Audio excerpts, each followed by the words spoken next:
I'm Natalia Lobach, and this is Change Course. Doing change well. One of the many things that I got up to this summer was catching up on a whole bunch of podcast, newsletter, articles, all sorts of stuff that I hadn't been able to listen to over the wintertime. So I finally caught up on one of my favorite podcasts, Akimbo by Seth Godin. Seth is a really interesting person. If you have not heard of him, I would suggest checking him out. He has a ton of books and a lot of really interesting work out there. And he's really been an important inspiration for how I started my business and how I work today and how I view the work that I do. So his podcast is a touchstone that I try to connect with on a regular basis. Well, things kind of got out of hand last year. And so it finally caught up on a bunch of the episodes. And there was one episode that I will link in the show notes called Help Wanted. And there was a really great question that came from a listener. So one of the things that Seth does on his podcast is that he has a Q&A session at the end of every episode, which is really interesting. And this question was really interesting. And Seth's answer to the question was even more interesting. So I'll share it with you. I won't be able to link or sample the podcast or the question, but go check it out. The link is in the show notes for the actual episode that I refer to. And I've put the times there for when the question shows up and how Seth answers it. In essence, what the question was, you know what? Like, I've been doing change a few times, and what about the next change? How do we approach change better? How do we get good at change? And it got me thinking about my own work and how I focus. And honestly, I find that I focus a lot on helping people work through organizations or work through changes that are maybe the first or the big one, or maybe something they haven't done before. And often we hear a lot about organizations that struggle with change. We hear about resistance. We hear about problems. And, that's really what I'm here to help with, is helping people sort through their problems. But there's an interesting question there, and that is, what about organizations that do change well? So what is it that, I'm advising or I'm telling people to do or I'm trying to help with? And why? So, how does that set you up to become a more agile organization and an organization that's better at change? So interesting. So I'd love if you would listen to the podcast itself, because Seth had a great example and some really good ideas. And it's one of the reasons why I link culture into connected change and why this link is so important. Because if change is something that you do every once in a while when it's required, it's always going to be something that's in conflict with the core culture and the core tenet of your organization. If change is something that you do all the time, larger, more challenging or periodic big changes become a lot easier. So this is where Seth talks about how at one of the organizations that he was leading, he would actually make people move their desk every 90 days. And I thought that was really interesting. And, for an old world example, sure, moving your desk every 90 days is a really interesting one because it changes your context. It changes your thinking. I mean, there's so much about us humans that, we are responsive to our environment. And if you change the environment, it primes you for opening up different neural pathways. Won't get into the details of the neuroscience on this one. I'm not an expert, but there is research out there that supports it. So constantly challenging people in your organization to build new neural pathways. Fantastic, right? So how do we do this? So first of all, I look at the culture of the organization. So are you built for change? What are some of the things that you can do to make change easier and better? If you are an organization that is run on hierarchy, strong standards, standard operating procedures, very tight controls, it can become very difficult to do change on sort of a regular basis. But what are the conduits into those areas in your organization where change can enter or change can thrive? What are those inroads into those very restricted, very strong boundaries around how the organization operates? There are always opportunities and inroads for changes. So one of the things that I do in partnership with others is work with continuous improvement.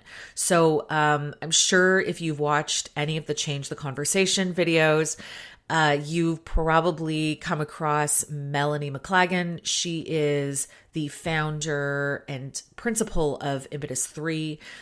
She is focused on continuous improvement and looking at ways to increase problem solving and critical thinking, importantly, critical thinking in organizational structures and in leadership teams. So when I partner up with Melanie, this is often about how do we make change more a part of our organization. Continuous improvement is an amazing inroad into that. Why?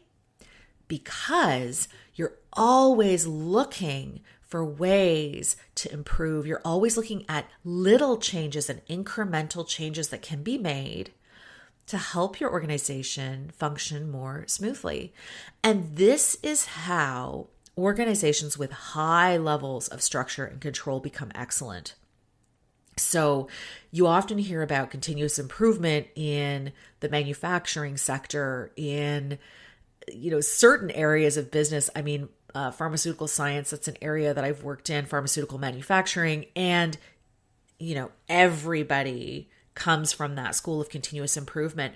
Change is sometimes easier in those environments because there's already a language for it. So when I walk into, for example, government organizations are very focused on external optics and maintenance of a certain standard. So there isn't that language of continuous improvement. These organizations, I find, are often the most difficult to change. Someone has also asked me a question about unionized organizations based on, another podcast and a post that I did. Unionized organizations are another one where you may have some challenges around introducing that language and that place for change, just because there's a lot of focus on standard, on equity, equality, sameness, and there isn't a lot of opportunity for outliers or for change or for looking at things differently. So what I love about continuous improvement is it creates that language for constant evaluation, constant change, and this idea that you can test and try and evaluate and then decide. Another thing that was brought up in Seth's episode was status quo. So the idea that status quo is not an option.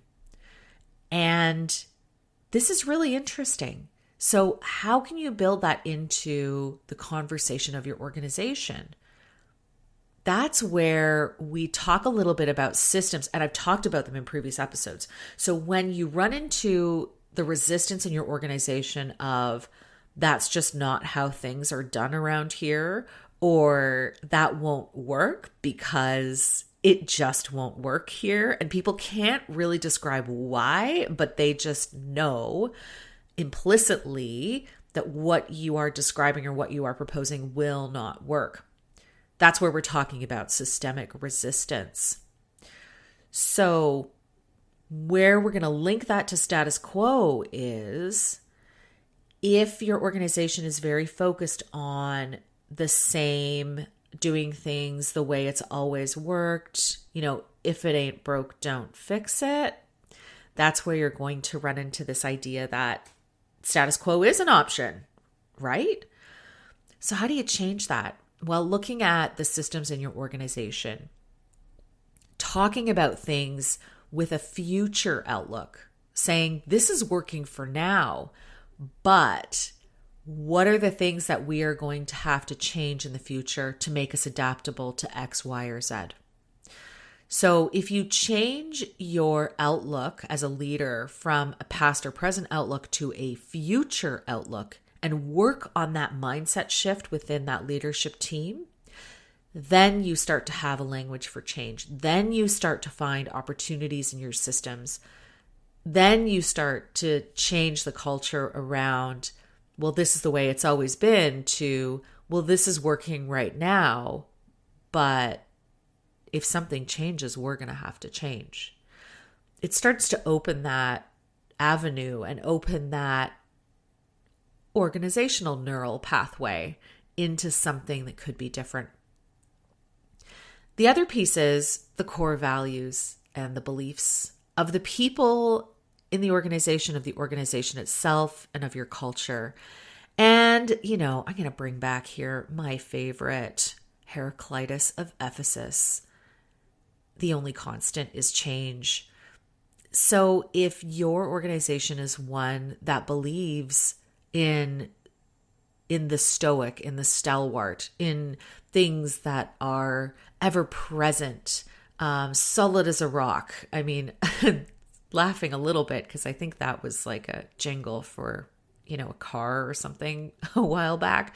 But looking at your organization and thinking critically about, what do we believe about change? Is change all around us? Is it ever present? Is change just a fact of life and part of our world? Or is change something that we're constantly fighting against? What's your position? How do you feel about that? So looking at how those core values and beliefs can start to change is another way that you can look at adjusting the culture of your organization to start to do change well.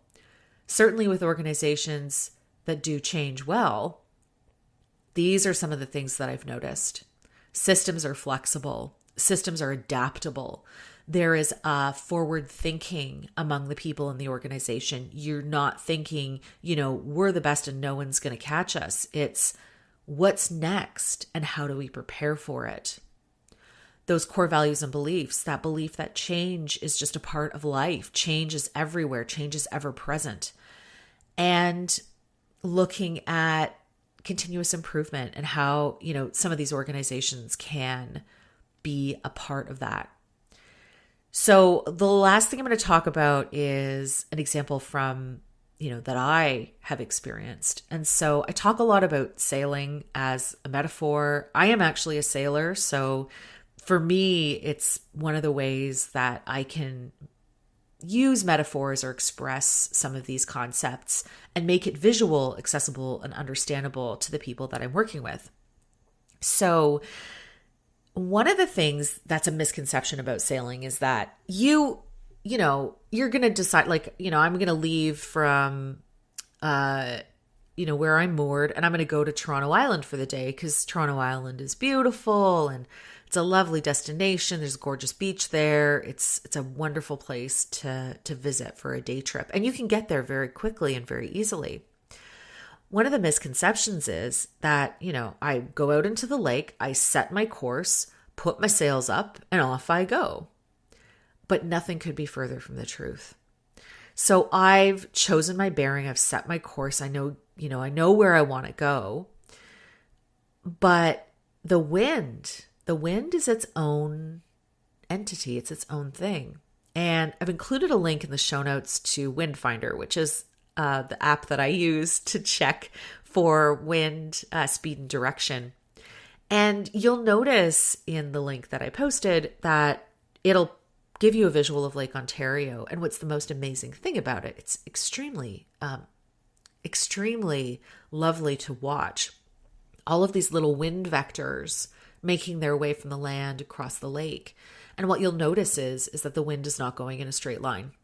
Wind does not go in a straight line. Wind has its own ideas about where it's going, and it changes all the time depending on the temperature of the land, the water, the updrafts, all sorts of different things, sort of broader weather patterns, etc. Very hard to predict.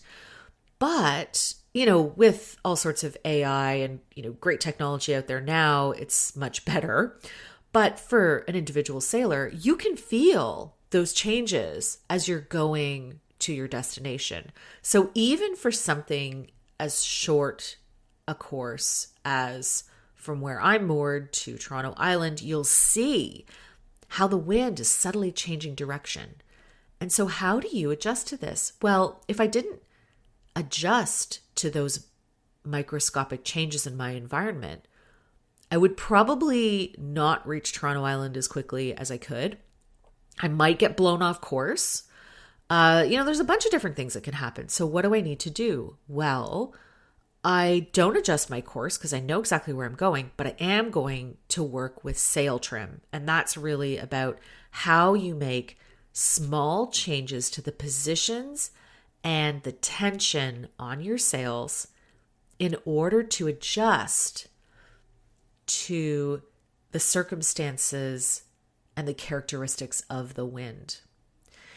And for me, that's a really interesting and poignant metaphor for what continuous improvement looks like.